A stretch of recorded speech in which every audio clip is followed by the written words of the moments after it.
যাতে কোনো হিন্দু সুরক্ষিত হয়। এই যে মাকে দেখছেন না, কত দূর থেকে এসছে জানেন? ধুলিয়ান থেকে এসছে মা।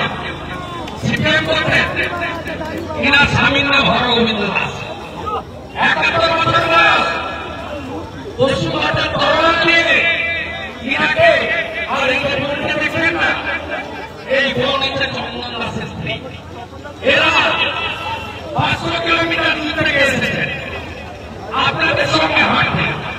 হিন্দিতে বলেন, উড়িয়াতে বলেন, বাংলাতে বলেন। দয়া করে ভাগ হবেন না, बांटेंगे तो काटेंगे, एक रहेगा तो सेफ रहेंगे। 1 लाख 10 কেন 5 লাখ 10 দিন পুজোতে ভোট আপনি পাবেন না, কিন্তু ভোট আপনাকে কেউ দেবে না। নমস্কার বন্ধুরা, আমার নাম ধ্রুবজ্যোতি সরকার। হিন্দু ভোট আপনি পাবেন না। রাজ্য প্রশাসনের প্রত্যক্ষ মদতে দিকে দিকে হিন্দুদের ওপর আক্রমণ এবং পরিকল্পিতভাবে হিন্দু সংস্কৃতি ধ্বংসের প্রতিবাদে হিন্দু ঐক্য যাত্রা থেকে মমতাকে আক্রমণ শুভেন্দুর। শুনুন আরো কি বললেন বিরোধী দলনেতা। আমরা প্রভু জগন্নাথ দেবের অনুগামী, প্রভু বলরামের অনুগামী, মাতা সুভদ্রার অনুগামী। আজকে ধুমধাম করে আপনি এগুলো করলেন। আপনি দেখলেন তো হিন্দু ধর্ম কত শক্তিশালী, প্রভু জগন্নাথ দেব কত শক্তিশালী। প্রভু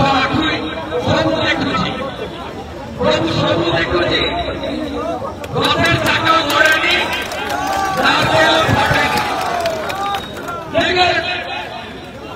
লোকেরা বলুন রথের চাকা ধরেছে, ওটা তো পুলিশের লোকেরা করেছে, নারকেল ফাটেনি।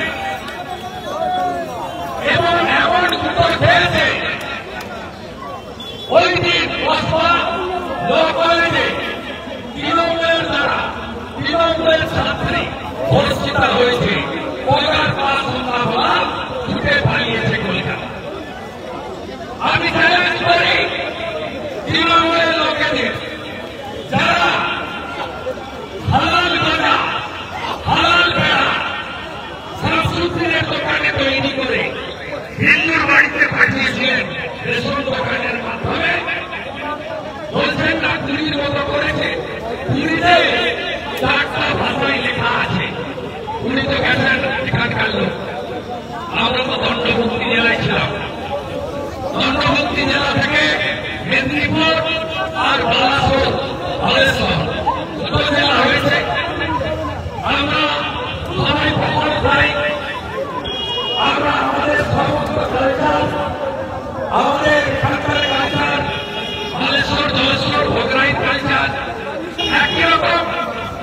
আপনারা কুড়িগ্রামে গেছেন, 4টে ভাষায় কি লেখা আছে, তামিলে লেখা আছে, বাংলাতে লেখা আছে, সংস্কৃতে লেখা আছে, উৎকলে লেখা আছে। হিন্দু ছাড়া এই মন্দিরে অন্য লোকেদের প্রবেশ নিষেধ। দীঘা কালচারাল সেন্টারে, দীঘা কালচারাল সেন্টারে বিধর্মীরা ঢুকে হ্যাঁ কিনা বলুন? এখন গেলে দেখতে পাবেন হ্যাঁ কিনা বলুন? তাই হিন্দু ধর্মের অপমানের জন্য আজকে সোমনাথ রায়, অরূপ দাস, শান্তনু প্রামাণিকদের নেতৃত্বে আমরা এখানে প্রায় 300 মহারাজ সাধু সন্ত এবং হাতুর মহারাজা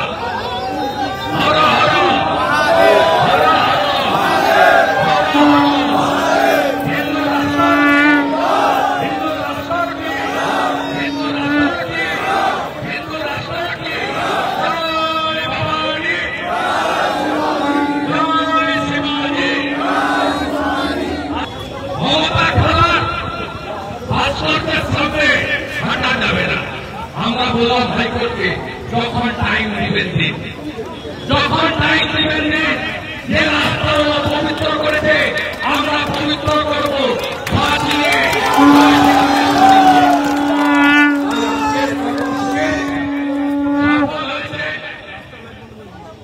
যেসব করতে দেন 8 মাস তো আছে, 8 মাস আছে, এপ্রিল মাসের পরে থাকবে না, থাকবে না।